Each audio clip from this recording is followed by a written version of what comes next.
Olá, meu nome é Gustavo Nogueira, eu sou professor aqui da Agropós, sou engenheiro agrônomo, com formação na área de solos e nutrição de plantas e consultor na cafeicultura. E hoje nós vamos falar para vocês da importância dos macronutrientes. Macronutrientes são aqueles nutrientes que a planta absorve em maior quantidade. O nitrogênio, o fósforo e o potássio, muito conhecidos de todos nós, são as famosas fórmulas NPK, os 25-20, os 6-30-6, esses adubos formulados. Mas além desses três, nós temos também o cálcio, o magnésio e o enxofre. Cada um desses nutrientes tem uma função muito importante dentro da planta, mas muitas vezes eles se encontram em falta ou em desequilíbrio no solo.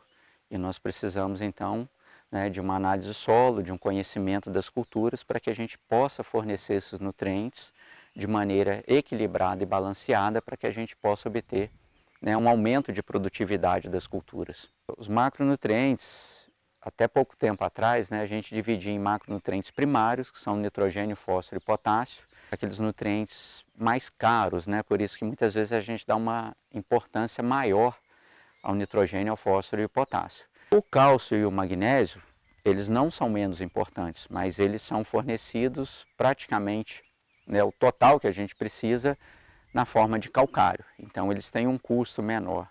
E o enxofre, ele muitas vezes vem em alguma matéria-prima que nós utilizamos para adubação, como o super simples ou o sulfato de amônio. Nós temos outras fontes também, como o gesso.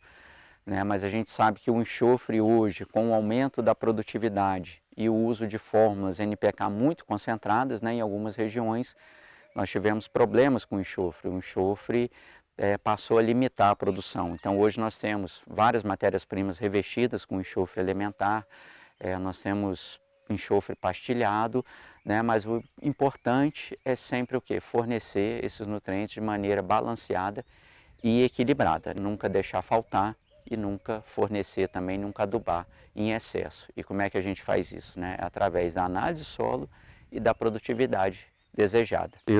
Durante meu doutorado, eu trabalhei com potássio, fontes e doses de potássio e qualidade de bebida do café. E o potássio, ele é chamado o elemento da qualidade. E nós constatamos que realmente o potássio, ele tem uma grande influência na qualidade de bebida. Então, valores médios de potássio no solo, aqueles valores que proporcionam para a gente as maiores produtividades, são também aqueles valores onde nós temos melhores qualidades de bebida. E o café é uma commodity, mas ele é comercializado de acordo com a sua qualidade. E nós temos também, nos últimos anos, um crescimento muito grande do mercado de cafés especiais. Então é fundamental para aquele produtor que quer produzir um grão de qualidade, uma bebida de qualidade, que os teores de potássio estejam muito bem ajustados no solo e que ele consiga fazer uma adubação sempre de maneira a não deixar faltar e não fornecer potássio a mais. Então, por exemplo, nós temos alguns hábitos do produtor de usar a fórmula NK15 com relação ao nitrogênio, potássio de 1 para 1, que pode ser muito interessante no início do ciclo da cultura, quando nós temos valores baixos de potássio no solo, abaixo de 60 miligramas. No decorrer dos anos, nós temos um acúmulo de potássio no solo. Então hoje nós temos muitas áreas aí com potássio acima de 180, 200, nós podemos seguramente retirar o potássio da adubação, que nós vamos conseguir manter a nossa produtividade e melhorar a qualidade do nosso produto. Olha, as plantas, elas nos mostram o nutriente que está faltando. Só que o que a gente deve lembrar é o quê? Que quando a planta chega a mostrar um sintoma de deficiência nutricional, por exemplo, nitrogênio, com o amarelecimento daquelas folhas mais velhas, o magnésio, onde as nervuras das folhas mais velhas ficam verdes, e a folha amarelada, o enxofre, a parte apical, os pontos de crescimento ficam mais amarelados. Sempre que a planta chega a mostrar esses sintomas para a gente, é porque ela já vem com a carência desse nutriente há muito tempo. Então, o que é o ideal? É que a gente faça análise de solo, corrija esse solo e posteriormente faça uma análise de tecido, no caso, geralmente análise de folha.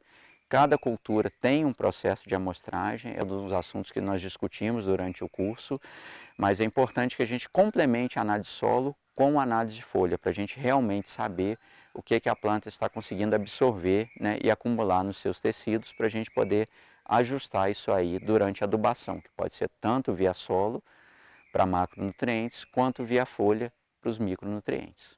Os nutrientes eles podem ter um antagonismo ou um sinergismo entre si. Então, por exemplo, o potássio, que eu comentei com vocês anteriormente, o excesso de potássio no solo, ele prejudica a absorção do magnésio. E aí a gente tem alguns fatores, né, agravantes, por exemplo, região de montanha, como geralmente os tratos culturais são feitos manualmente e a dose de calcário é alta, o produtor muitas vezes não joga o calcário, utiliza em subdose.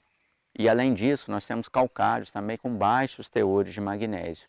Então, para aqueles solos, né, que têm um excesso de potássio e o produtor ainda insiste em usar essas fórmulas com relação ao NK de 1 para 1, a gente acaba o quê? Agravando, acentuando esse problema. Então é importante que a gente faça análise de solo, mas não só isso, que a gente saiba interpretar, saiba calcular essa adubação, né, de forma equilibrada, sempre olhando, né, diminuindo o que está em excesso ou até retirando da adubação e fornecendo aqueles nutrientes que estão limitando a nossa produtividade. Nós temos casos de alguns produtores acompanhados por nós, fizeram análise de solo. Na época o enxofre, né, se encontrava bem acima do nível crítico e nós fizemos uma recomendação de fórmulas mais concentradas, né, fórmulas que levavam muita ureia e cloreto de potássio, que é um dos temas que nós vamos discutir durante o nosso curso também, como por exemplo o 25. E aí para o produtor foi muito bom porque ele utilizou uma dose menor, fez economia no preço, o custo por ponto de nutriente também foi mais baixo.